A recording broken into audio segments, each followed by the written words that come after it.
이랑에 보면은 군사적 긴장과 충돌의 근원이 되는 적대 행위라고 보면서 구체적으로 확성기 방송과 전단 살포는 5월 1일부터 중지한다. 확성기 방송은 중단했는데 확성기 방송 중단했는데 전단 살포는 왜 정부가 하는 게 아니니까 정부하는 게 아니죠. 네. 정부하는 게 아니기 때문에 통제는 했지만은 그동안에도 뭐 여러 번 했었어요.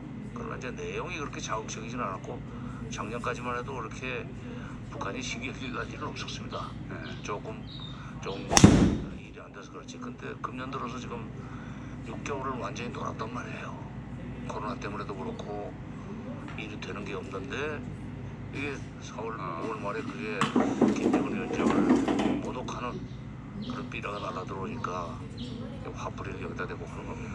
알겠습니다. 지난 20대 국회에서는 사실 그 대북 관련해서 뿐만 아니라 다른 법보다 마찬가지긴 했는데 입법으로 뭘 할 수 있는 상황이 제대로 안 됐다면 21대는 상황이 나아지겠죠. 상황이 나아질 텐데 북한 입장에서는 지금 당장 이미 급한 상황이기 때문에 이게 빨리 개선이 이루어져야 된다. 그렇죠. 정부에서 관련 법을 제정하겠다는 얘기는 했어요. 그런 시도는 그때부터 있었는데 그때는 안 됐죠. 그때 잘. 이번에는 어쨌든 이제 기다릴 만큼 기다렸다 이거죠. 북한은 할 수 있고. 네. 근데 사실 행정관 발의를 하는 것은 시간이 좀 많이 걸립니다. 의원 입법이 시간이 제일 적게 걸려요. 근데 지금 전체적으로 원 구성도 안 되고 그런 바람에 준비가 안 됐을 겁니다. 뭐 민주당 내에도 그런 데 대해서 준비를 제대로 하지를 못했을 거고 정부가 기왕에 준비를 해왔다고 이미 공언을 한 만큼 법안을 빨리 그 마무리를 해서 국회에 제출하고 법사위 구성되자마자 바로 그 최우선순위로 그 문제를 다룰 수 있는 그런 기초를 닦아놔야 돼요. 그리고 그 전에 지금 6월 25일을 전후해서 이쪽 그 북한 자유운동연합 탈북자단체죠. 그쪽에서 100만 장을 지금 더 뿌리겠다고 지난번 4월 30일, 5월 30일보다도 2배나 되는 걸 뿌리겠다고 그러는데 6.25가 그게 사실은 전쟁이 일어난 겁니다. 70년 전에. 그런 날 그거 골라가지고 또 그 자극적인 행동을 한다는 것도 좀 문제는 있어요. 그러니까 바로 이제 6월 25일 전후에서 그런 일이 일어나지 않도록 경찰 병력과 군 병력을 동원해서 어차피 그 군사 지역이기 때문에 군이 동원될 필요가 있어요. 그래서 정부가 강력하게 그걸 저지하고 막는 그런 모양을 미치면서 한쪽에 입법 활동이 준비된다는 것이 알려지면은 좀 조용히 지나가겠죠. 그렇게 되면은 개성공단 연락사무소 폐쇄도 조금 늦춰질 수는 있어요. 그러면은 이제 문 대통령 임기도 이제 2년이 채 안 남았기 때문에 그리고 내년은 대선 분위기 넘어갈 거기 때문에 사실 올해 하반기하고 내년 상반기가 이 남북관계 관련해서 돌파구를 마련할 거의 남은 시간이 전부인데 문 대통령 임기 중에 그래서 그게 문 대통령 지금 문재인 정부의 임기는 그게 얼마 안 남았지만 뭐 이해 전 대표가 고언을 했듯이 다음번에도 정권을 계속 장악해야 된다. 뭐 20년 더 해야 된다. 50년 더 해야 된다. 마음대로 되는 게 아니니까요. 마음대로 되는 건 아니지만 국민들이 선택하는 거니까. 다음 정부에서 남북 관계를 그 안정적으로 관리해 나가도록 하기 위해서는 임기가 얼마 안 남은 문재인 정부도 이런 거 입법 조치를 통해서 적어도 이런 문제 때문에 북한이 남북 관계에 대해서 희망을 버리도록 만들어서는 안 됩니다. 굉장히 전향적인 조치가 하반기 있겠죠. 아마도 문 대통령이 한반도 문제 본인의 1번 아젠다로 생각하니까. 그렇죠. 그러니까 지금 벌써 6월 지금 상순이고 중순이 다 되고 이제 상반기가 다 지나갑니다. 그러니까 법도 아마 빨라야 7월이나 될 텐데 7월부터 그라도 남북 관계가 안정적으로 발전될 수 있다는 희망을 우선 국민들한테 줘야 돼요. 이건 도리입니다. 북한한테도 4.27 선언과 9.19 선언을 이행할 수 있는 준비가 돼 가고 있다는 것을 알려줘야 됩니다. 그런 메시지를 보내기 위해서는 법안 준비를 빨리 해야 돼요. 하반기가 그러면 그 뭐랄까요? 관건이네요. 올해 하반기가 남북 관계가 어떻게 나갈지. 그렇죠. 그 사실 트럼프 대통령이 재선에 안 될 수도 있고요. 그건 무관하게 나가야 돼요. 무관하게 나갈 수밖에 없어 이제. 어차피 우리는 솔직히 금년 말까지 기대할 수 없습니다. 그렇다면은 문 대통령이 재작년 8.15 경축사에서도 그런 얘기를 했지만 남북관계 발전은 동맹관계 개선의 종속 변수가 아닙니다라고 했고, 또 작년 한 해는 뭐 어쩔 수 없이 미국이 자꾸 발목을 잡는 바람에 못 움직였지만 금년 초부터는 행동에 없이는 평화가 없다. 그리고 남북관계에서도 운신의 폭을 넓혀서 나가겠다는 얘기를 한 것은 북한한테 굉장히 큰 메시지였었어요. 근데 올 초 그 얘기를 하고 나서 코로나가 바로 터져가지고. 글쎄, 그러니까 코로나 상황이기 때문에 북한도 그걸 이해해야 되는데 지금 이게 잔뜩 신경질이 나는데 남의 사정을 봐줄 수 있는 처지는 아니죠. 그렇죠. 내내적으로 굉장히 어렵습니다, 북한이. 알겠습니다. 자, 오랜만에 나오셨는데 이 삐라라고 하죠. 대북 전단 정도 가지고 우리가 이 남북 관계가 파탄이 이러면 말이 안 되잖아요. 그래서 그거를 그동안에 좀 그 미온적으로 관리를 했던 것이 잘못이긴 하죠. 그러니까 국회 책임도 있습니다. 국회가 워낙에 법사위원회를 야당에서 했었고 탈북자를 국회의원으로 공천하는 그런 마인드를 가지고 있는 데서 두 분이나 들어왔어요. 두 분이나. 네, 협조를 안 할 가능성이 있지만 이제는 좀 상황이 달라졌으니까 적극적으로 해야죠. 알겠습니다. 오늘 여기까지 하고 이 일로 인해서 다시 정세현 부장님이 수영장에 일주일에 한 번씩은 나오실 일이 있지 않을까, 변화가 있지 않을까. 자, 오늘 여기까지 하겠습니다. 한반도 현인 정세현 민주통합위원회 수석 부의장이었습니다. 감사합니다. 예, 감사합니다. 예.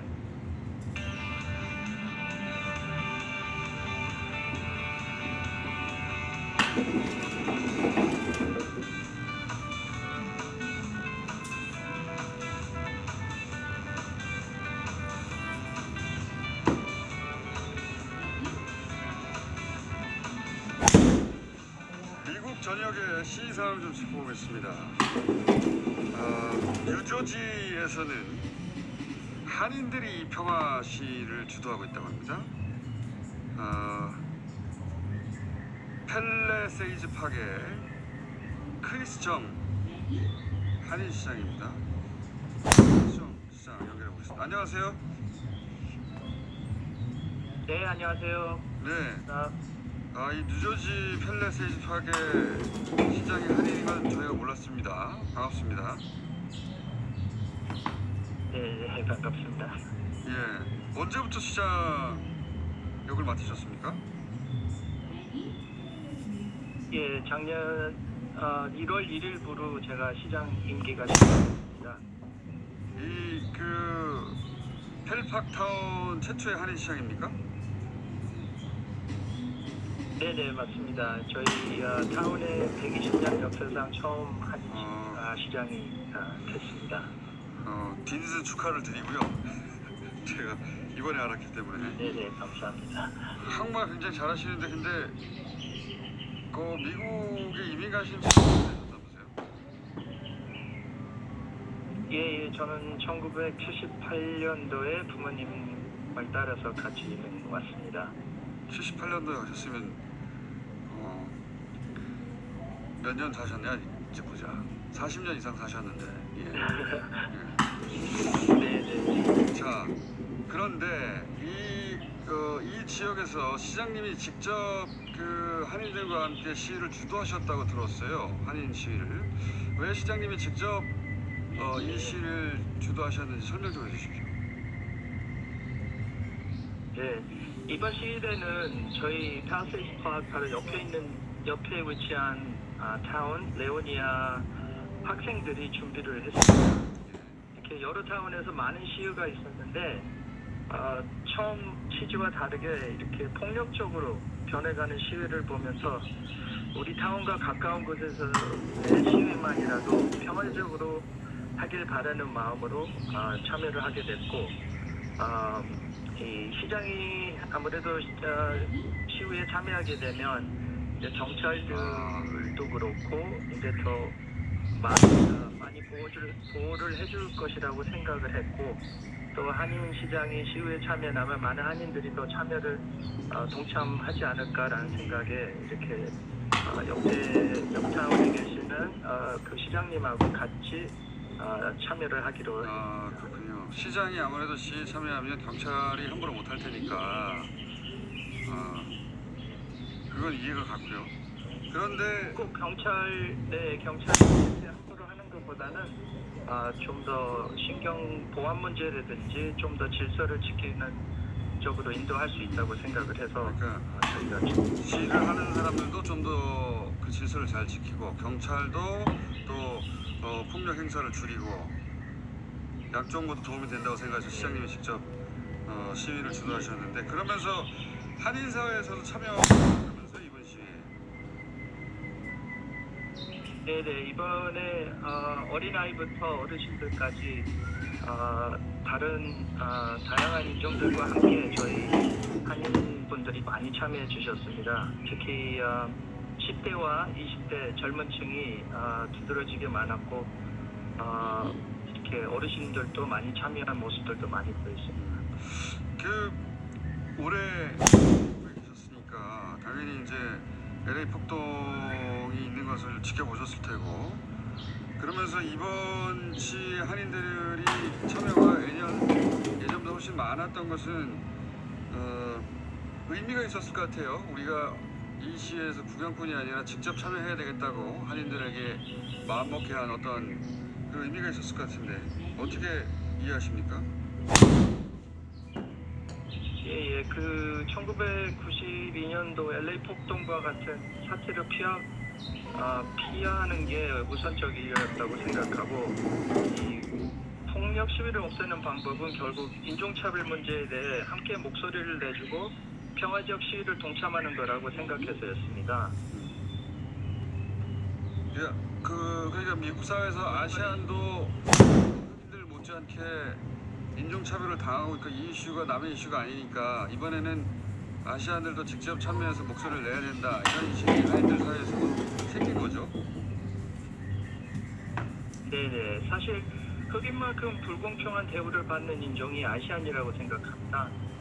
우리 LA 복동에서도 많은 희생이 결국 한인들이 될 수밖에 없었던 이유도 같은 맥락이라고 생각하고 그리고 지금 LA 복동에 비해서는 적은 피해일지 몰라도 많은 한인들이 또다시 피해를 입게 되었어요. 이번에도 한인들에게는 어떤 의미로 다가왔는지 제가 다 알 수는 없지만 이번 시위가 흑인 인권만을 위한 운동이 아니라 보편적인 인권 평등에 관한 것을 알리는 계기가 됐다고 생각합니다. 알겠습니다. 오늘은 저희가 여기까지 할 텐데 앞으로 한국말도 아주 유창하게 잘하시니까 저희가 미국상 짚어볼 때 현직 시장이시니까 자주 연락드리겠습니다. 오늘 말씀 감사합니다. 네, 감사합니다. 자, 뉴저지의 크리스정 시장이었습니다. 자, 바로 이어서 이주한인 유권자연대 김동석 대표 연결해 보겠습니다. 안녕하세요, 대표님. 자, 이거 좀 여쭤볼게요. 그 트럼프 대통령이 군을 투입하려고 했다가, 그렇죠? 국방장관이 반기를 들었어요. 이 상황 어떻게 전개되고 있습니까? 그러니까 사실 이 상황 시위에 대응하는 트럼프 행정부 트럼프 캠프의 보면은 사실 그 강경 시위 시작돼서부터 이미 시위대를 규정을 하고 나옵니다. 그렇죠. 폭동이다 이렇게. 그러니까 지금은 한 발 물러서면서 평화로 와졌기 때문에 불을 뺀다 이러면서 빼고 있습니다. 이 아주 절정을 이뤘던 건 백악관에서 물리적으로 군인이 시위대들을 수류탄을 쏘면서 길을 만들어가지고 앞에 교회를 갔다가 그 이벤트를 하나 하는 게 왕창 여론의 일이었죠. 대통령의 교회라는 곳에 트럼프 대통령이 이제 그 공권력을 투입해서 길을 열고 거기 가가지고 사진을 찍었는데 그게 역풍이 불었죠. 예. 그렇습니다. 예.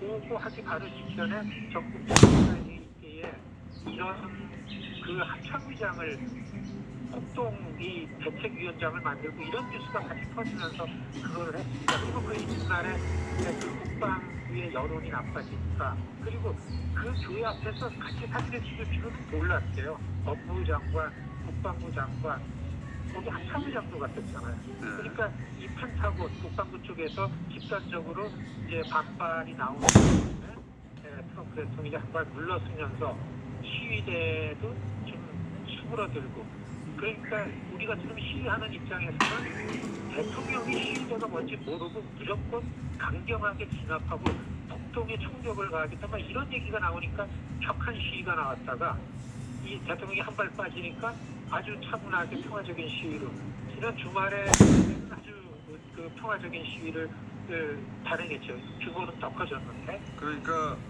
지난 주말 사이에 군이 투입된다는 얘기도 들어가 버렸고 그리고 여론도 밀리다 보니까 그런 폭력적인 상황은 수그러들고 이제는 점점 우리나라 촛불 시위처럼 이제 평화 시위가 확대되는 양상입니까? 그렇죠. 뭐 이제는 사실 맨 처음에 그 언론 보도할 때 시위를 지휘하는 지도부가 정리가 되기 전에 너무 갑자기 전국적으로 규모가 커지고 확산이 됐죠. 그 사이에 이번에는 시위 내부에서 얘기는 이번에는 이런 폭도들, 이런 그 폭력자들이 도시에서 나오는 거를 어떻게 할 수가 없었어요. 왜냐면 다들 마스크를 쓰기 때문에 누가 누군지 모르니까. 네. 그리고 갑자기 규모가 커지니까. 근데 시위가 좀 갈수록 시위대 주도하는 데서 정리가 되면서 이제는 좀 평화적인 시위로 많이 바뀌었죠. 그렇기 때문에 이제는 시위대는 더 커지고 더 확산이 됐지만 굉장히 파워풀한 평화적인 시위대로 자리를 잡았다. 이렇게. 미국에서 한 30년간 이런 시위를 많이 지켜본 경험자로서 이번 시위의 규모는 어때요? 이런 적이 없었죠. 이 정도 큰 시위는 없었습니까? 네. 이렇게 많은 사람들이 갑자기 전국적으로 갈수록 불어나는 거 없어요. 사실 대도시에서 이런 시위를 하면은 원타임 아니면 2번 정도 하고서 그냥 왔다가 이렇게 오래 가지 않는데 이번에는 이렇게 이 공권력 정부에 갇혔던 시민들의 이 반감 같은 게 그냥 그 같이 폭발해가지고 나오는 거 굉장히 지금 지도자가 필요합니다.